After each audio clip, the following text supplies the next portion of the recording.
What's going on, you guys? Welcome back to another video and hope everyone's having a great day. And if you're new, welcome to my channel. My name is Jai. Be sure to like, comment, and subscribe to the channel. Be sure to check out my other channels in the description below. And if you want to, I'm not forcing you if you want to. We're back with Mr. Nightmare. And this is 3 Nightmarish Zoom call horror stories. I'm guessing it's gonna be some weirdos or some type of glitch, but my guess is some weirdos. Zoom calls. Let's see. I just want to get these scary ones out the way.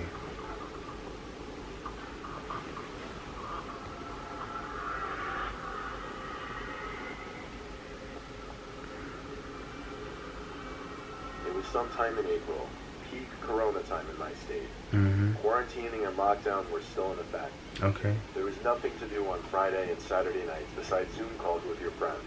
Okay. It was like a week after I finally hopped on the wave and agreed to jump on a Zoom call with my 4 friends. Oh, I thought it was a Ashley, school Haley, thing. Sylvia, and Alexa. It was a Friday night. It was supposed to be our little Zoom drinking party. We were going to be playing drinking games and just staying up until the early hours of the morning. Ashley shared the link to join the Zoom call in our iMessage group chat. We joined one at a time. First Ashley, then me, then Haley and Sylvia.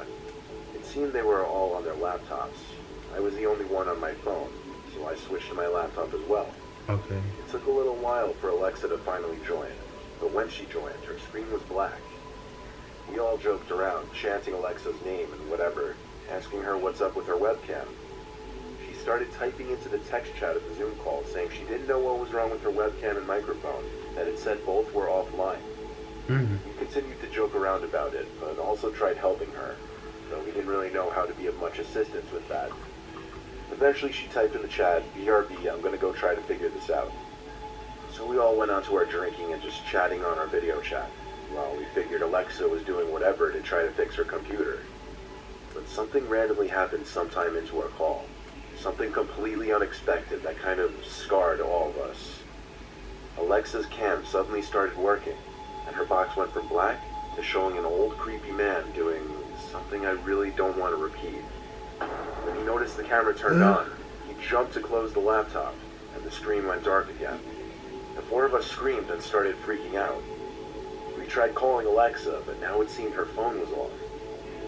We didn't have her mom or sister's number, so we all agreed to drive over to Alexa's place to see what was going on. Are you Her mom serious? answered the door in her robe, looking concerned. We asked her if Alexa was home. She said yes and called her down. Alexa never responded, though. Oh Her no. mother said she had just gotten home an hour ago, but that Alexa's door was locked half an hour earlier. We all explained what happened on the Zoom call, and she freaked out and ran upstairs to bang on Alexa's door. I got no answers. We all got a sickly feeling when we realized what could be going on. Alexa's mom called the cops that second, and when Officer Perry showed up, we told him everything. He called for backup and went upstairs to knock on the door and tried to reason with whoever could be in there. When there was no response, he began to kick the door down. When he finally broke through the door, there was no one on the bed. The laptop and phone were left on the bed, but no one was in the room. The window was wide open, enough for someone to crawl through and hop outside down to the awning roof below. Someone's in the We all found house. Alexa in the basement minutes later. She was hiding under a blanket in the corner of the room. She said when she was home alone, she saw some older man with a big knife sticking out of his pocket in the living room. So she snuck down to the basement and hid. She didn't know when it was safe to come out of hiding, as she couldn't hear her mother getting home. Police backup finally showed up, and the information of the break-in and the man was sent to the local news outlets to alert people to be on the lookout. It's crazy how that Zoom call might have saved Alexa and her mother's lives. Yes. Damn. Ugh. People take advantage of this playing games. A few weeks ago, my friends and I decided to hold a Zoom reunion, as we had not seen each other for quite some time, and all of us finally had the time to chat since there was a lockdown in our country. We're all college students, and most of us had lost contact with each other, so we decided to post on our social media that we would be holding a Zoom reunion, which was open to all the alumni of our old school. We got responses from many people, And we even accepted people we didn't know as long as they knew our mutual friends. We wanted it to be a big social event and didn't really care who joined. Finally, the day of the reunion arrived. I scheduled a meeting and posted it on my Instagram story because there were too many people to individually text, which I now realize was a big mistake because I had basically given everyone access to join the Zoom call. Yep, anybody can join, man. Began normally, with all of us excited to meet our old friends. We made some new friends through our mutual friends, and we were having a grand time when someone called Sat_Ann_20 unmuted their mic and started making groaning sounds. We had a friend named Ann, so we thought it was just her pranking us. We texted her to stop because it was getting annoying, but to our surprise she texted back apologizing because she hadn't attended the call due to prior engagements. We were surprised and asked this Ann person to open their video and show us their face or they would be removed from the meeting. They didn't show their face, so I removed them from the meeting. The Zoom call resumed and we were all joking about the incident. Suddenly my network strength became weak and I had to leave the meeting. I joined back soon after, but SatAn20 had somehow taken the opportunity and re-entered the meeting in the few seconds that we unlocked it. He's desperate. This time they began to share their screen and displayed a video of a black tunnel on loop. We were terrified and a lot of people were leaving the meeting because of it. But my friends and I were determined to find the person who was destroying our reunion. We constantly tried to remove them from the meeting, but the second my friend's network connection weakened, somehow the SatAn20 person became the host. There was nothing we could do now. What? The account was still playing the video on loop and chanting something in a strange language. We could have left the meeting, but really wanted to know who was disrupting it. Suddenly the video stopped, and SatAn20 started talking in a distorted voice about how my brother Rab had completed the ritual and attained salvation, and we could take their help and do the same too. Here's the thing. I had a twin brother who died before birth. My parents had wanted to name him Rab. They told me when I was very young about his prenatal death and begged me to never talk about him. I just got the chills. Only my grandparents and parents knew about him, as the subject was too painful to disclose to others. I had always wanted a twin, blaming myself for his death. I never told anyone about him. Soon after, we had moved to a new city. I was certain that the only people who knew about my brother in the city were my parents. I had not told even my best friends about him. I had no idea how this SatAn20 person knew about him. They truly had no way of knowing that I knew about. With shaking hands, and now without a doubt convinced that this was a supernatural occurrence, I wordlessly exited the meeting. I do not know what happened afterwards. I didn't respond to my friends' texts and have since not talked to them. To this day, I know this is an experience I will not soon forget. Wow, that was creepy.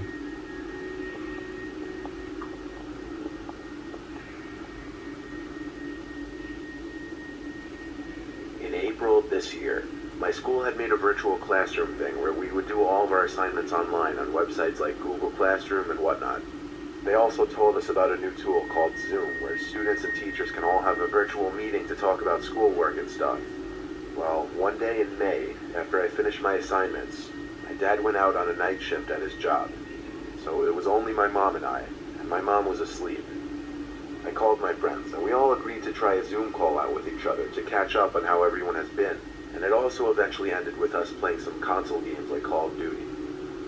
At one point, around 10 p.m., we were playing Modern Warfare, and all of a sudden, one of my friends, who I'll call Jack for privacy reasons, suddenly told me that he saw a very sudden blurred movement behind me in my room, but he wasn't sure because my lights were off, and the only light was from the TV in my room. I have a somewhat small room with only my bed, a drawer next to my bed, a closet in the left corner of the room, and my TV in the front. That's when I noticed that my pillow was on the floor. I went over to pick it up, and I just dismissed it, thinking it accidentally fell or something. Somebody's in there. So I just went back to play with my friends. About 10 minutes passed by, and Jack once again says he swears he sees movement behind me in my room. When I turned around, I saw that the pillow had fallen again in the exact same spot. This time I became anxious because I knew 100% I put the pillow in a place that it couldn't possibly fall without someone or something moving it. I bend down slowly to pick it up, and then I hear Jack scream. I put the pillow on the bed and rushed over to my laptop sitting on my chair to ask him what was wrong. All he said was to look under my bed, and I saw it. I saw two glowing eyes which were lit up by the TV screen. Once the person realized that I saw them, they immediately jumped out and tried to grab me. I instinctively swung my arm at their head, and I hit him right in the nose. Okay. He looked to be at least 45 and had long, dry, straight hair that looked like it hadn't been cut or washed in at least a year. Ew. He had a scratchy-looking beard and was a very skinny but tall guy. He looked to be about 6'3". He fell onto my bed and I could see his nose was bleeding. So I took my chance and ran to my mom's room and locked the door.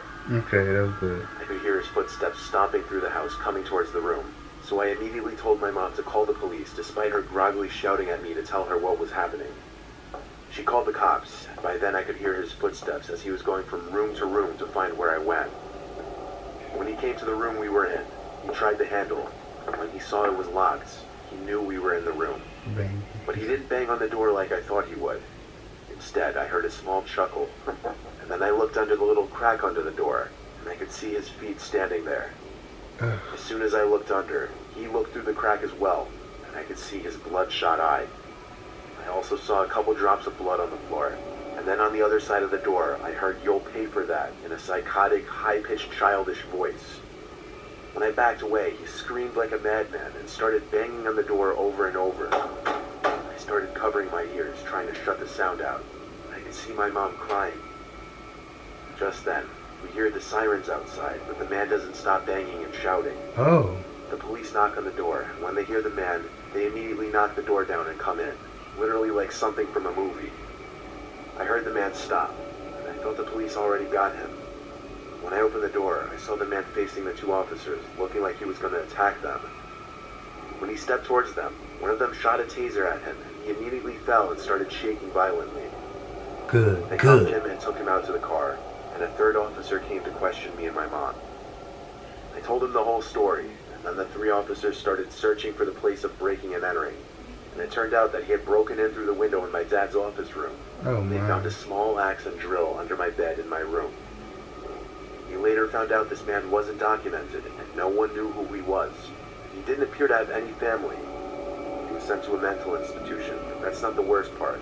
The police later tried to find out where the man originally lived, and all the man told them was that he lived in the woods near my home. The police went searching for his home for any evidence. They found a small secluded area in the woods with a small wooden shack. When they went in, they told us that they found multiple weapons, bags of old food, and worst of all, 2 pictures of me, one of me asleep, which was taken from inside the house outside my bedroom door, and one of me eating dinner from outside the window. I hope nothing like this ever happens to anyone. I hope no one else has to add another bad memory to the long list from this terrible year. Wow, this definitely takes the cake. This definitely takes the cake. Especially watching it at nighttime.